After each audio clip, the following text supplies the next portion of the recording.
Hi, everybody. We are the creators of the Scare Hive and the Buzzbox. My name is Stephen Burcat.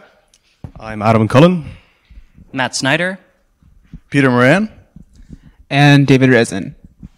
So, we're developing an auditory elephant deterrent that is cheap, purely mechanical, and easy to repair, transport, and replicate. This makes it perfect for farmers in horticultural regions that are facing elephant-human conflict, and a perfect alternative to live bee colonies for scaring away elephants. So a little background on the problem that we're addressing. Right now there is becoming an even closer overlap between elephant habitats and human environments. This is particularly true in the sub-Saharan stretches of Africa. And what happens is elephant habitats tend to overlap very well with areas that are very good crop production areas. What happens is the elephant habitats end up being very close, so there's a food availability overlap, and because food can be in a little bit higher resource patches in areas of crop production, elephants can come through and actually destroy some of the crops in an effort to acquire some of those resources. What happens here is that there's a loss of income for a lot of the region's growers and farmers, and that loss of input for them results in a negative association with being so closely related to elephant habitats. Our goal here was to interrupt this sequence and use this natural behavior for bee audio as a deterrent, because we wanted to harness the natural inclinations that elephants already have towards avoiding bees in order to be able to scale it up into a mechanism that we could use to protect these crop resources. So by short-circuiting this particular cycle of destruction, we could protect the income that would end up being lost for a lot of these crop production regions, and then kind of prevent the negative association that ends up developing with humans associating so closely with elephant habitats. Right, so there's already a few ideas out there that are kind of similar to this, and you may have heard of bee fences which are being used where they actually hang actual bees off them. And I think in a couple of places as well, they might use speakers that will put out the sound of a predator of some sort for different animals to scare them away. But the community that we're looking for are the poorest of the poor, not able to really afford this stuff. So this is a very low-tech solution. This is just a demonstration to show how easy it is to make. We took about 5 minutes and made a thing that is using stationery and my shoelace. So it's not hard to do. Do you have the? Can we skip on? So you may have seen these things before. Just a moo can, you tip it over, and it makes a mooing noise when you do so. Our idea is basically going to be the same, except instead of a moo, it's a buzz. Not hard to do, as we've shown. The way it works is just there's a weight inside and an inflated balloon.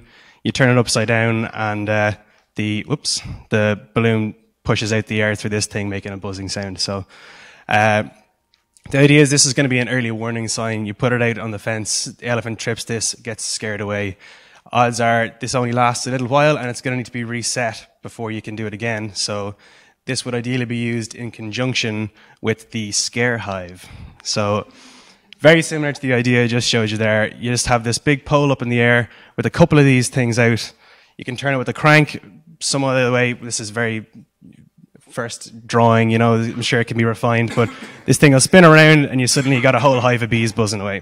And this can be in the center of the land ideally so that, oh wait, hang on, where's they're making buzzing noises. Keep the farmer at a safe distance as well. And it can keep it going as long as it takes for the elephant to go away. Awesome. So these are the Shamba-style production.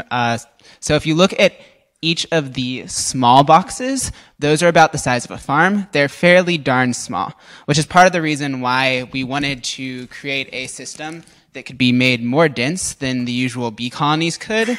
And also, the way that the land is given is that every 2 years they rotate off of the land based off of the government, correct? Horticulture partnership. Yeah. a civic and horticulture partnership.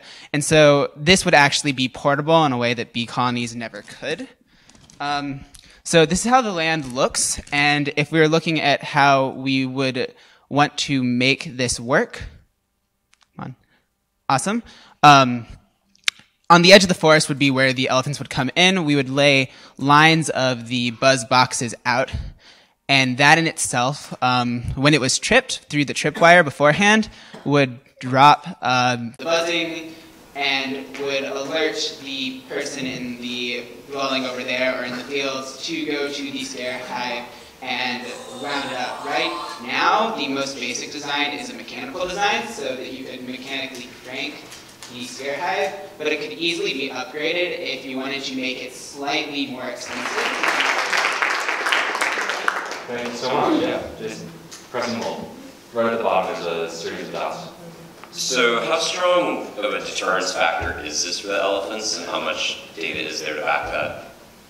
So there's already a considerable amount of data that's been generated by previous groups who have used bee boxes for their deterrent mechanisms. Their success rate tends to be relatively high, and the reason for that is because it's piggybacking on the natural behavior of elephants for avoiding a lot of these bee colonies. The difference here is that you wouldn't be able to host bee swarms in all of these hives in such a dense area, which is why we're going to kind of piggyback on the natural behavior by using the auditory stimuli in an area that they wouldn't be able to put the honey hive system down on its own. And I'll also add that the key thing is the actual frequency that is produced. And with the rubber bands, or the physical system we're using, it could be tuned to the correct frequency to scare off the elephants. In talking about habituation and making sure that they don't get a habit of knowing that it's not dangerous, you can actually also tune it while it's up there to change the frequency slightly for different types of bees and to change their response. We wouldn't know without field testing whether that would actually be effective, but it's another idea for field testing if it goes into the field. Thank you guys so much.